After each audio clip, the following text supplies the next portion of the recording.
Hello বন্ধুরা, আমার নতুন একটি ব্লগে আপনাদের সবাইকে জানাই অনেক অনেক স্বাগত। চলে আসলাম একটি নতুন ব্লগ নিয়ে।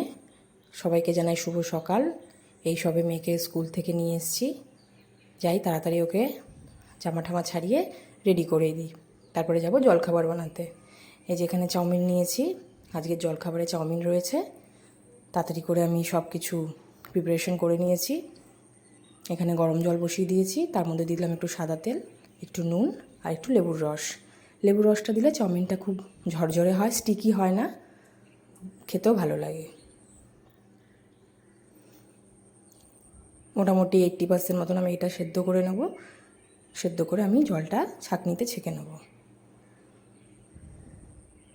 এই যেখানে বাদামটাও ভেজে তুলে রাখলাম। সাধারণত আমার এই আলু দিয়ে চাউমিন খেতেই বেশি ভালো লাগে।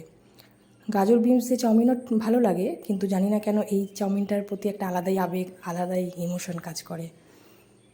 তো আজকে ইচ্ছে হলো আমি এইভাবেই চাউমিনটা বানাই। সেই ছোটোবেলার কথা মনে পড়ে যায়, যখন মা স্কুলে এরকমভাবেই চাউমিন বানিয়ে আমাকে টিফিনে দিত।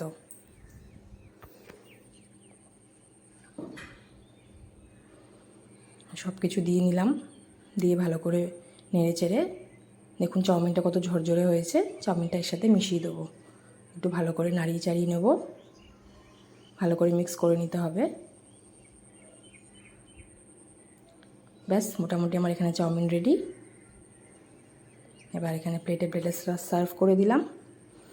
এই রইল আজকে আমার মিনি ব্লগ। টাটা।